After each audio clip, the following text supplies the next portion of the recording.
It's put சினிமாவில் இந்த பற்றிலாம் நினச்சி பார்க்க போகிற முடியும் பார்த்தீங்கன்னா பிக் பாஸ் சீசன் 8ஓட இன்னையோட ஃபர்ஸ்ட் ப்ரோமோ வந்து ரிலீஸ் பண்ணியிருக்காங்க. இந்த ஃபர்ஸ்ட் ப்ரோமோவில் ரொம்ப பரபரப்பாக ஒரு சம்பவம் வந்து நடக்குது.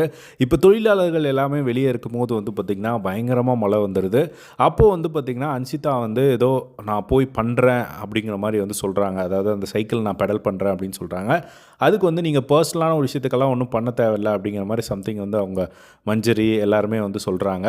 அப்போது வந்து இல்லை ஏன் இஷ்டம் அது நான் பண்ணுவேன் அப்படிங்கிற மாதிரி வந்து கொடையை பிடிச்சிட்டு மலையிலே வந்து பார்த்திங்கன்னா நின்றுட்டுருக்காங்க அன்ஷிதா. அப்போது வந்து பார்த்திங்கன்னா செம கோவமாக போய் அந்த கொடையை வந்து பிடுங்க போகிறாங்க. ஸோ யார்கிட்ட அன்ஷிதா கிட்ட வந்து சௌந்தர்யா வந்து பிடுங்க போகிறாங்க. ஸோ அப்போது வந்து நடுவில் வந்து பார்த்திங்கன்னா இப்போ யூனியன் லீடராக இருக்கிற ராணவ் வந்து அதை தடுத்து உடனே வந்து ராணவ் அதை ட்விஸ்ட் பண்ணி விட்டுறாரு. ஸோ அந்த இடத்துல நான் கொடையை தான் பிடிச்சேன் அப்படின்னு சொல்லி சௌந்தர்யா சொல்கிறாங்க. பட் நீ யூனியன் மெம்பர்ஸ் மேலே வந்து நீ கை வச்சிட்ட, அதனால் உங்களுக்கு சோறு தண்ணி பாத்ரூம் எதுவுமே உங்களுக்கு வந்து கிடைக்காது, நாங்கள் எதுவுமே பண்ண போகிறதில்ல, நாங்கள் வந்து ஸ்ட்ரைக் பண்ண போகிறோம் அப்படின்னு சொல்லிட்டு வந்து பார்த்திங்கன்னா அவங்க நேற்று போட்ட ஒரு பிளான் படி வந்து எக்ஸிக்யூட் பண்ணுறாங்க. ஸோ அது என்ன பிளான் அப்படிங்கிறத சொல்கிறேன்.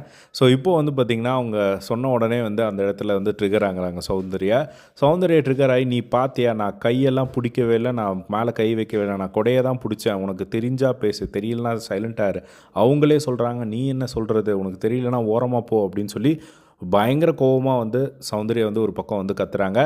என்ன ஆச்சு அப்படின்னு பார்த்தீங்கன்னா நேற்று நைட்டு ஒரு டிஸ்கஷன் வந்து நடந்தது. அந்த டிஸ்கஷனில் வந்து பார்த்திங்கன்னா விஷால், அப்போ ரஞ்சித், அருண் அண்டு ராணவ் இவங்க 4 பேர் இருந்தாங்க. அப்போ ராணவ் வந்து ஒரு பிளான் போட்டார். இந்த மாதிரி நாளைக்கு வந்து பயங்கரமாக ட்ரிகர் பண்ணி விட்டுறலாம், சௌந்தர்யாவை ட்ரிகர் பண்ணால் அவங்க வந்து ஏதாவது ஒரு விஷயம் பண்ணுவாங்க, அப்போ அது பெருசாகும், அதை வச்சு நம்ம ஒரு ஸ்ட்ரைக்கை போடுவோம் அப்படிங்கிற மாதிரி வந்து பிளான் பண்ணியிருந்தாங்க. இந்த கேமை ஏதாவது பண்ணணும் அப்படின்னு சொல்லிட்டு இப்போ அதை வந்து இம்ப்ளிமெண்ட் பண்ணுறதை தான் பார்க்க முடியுது.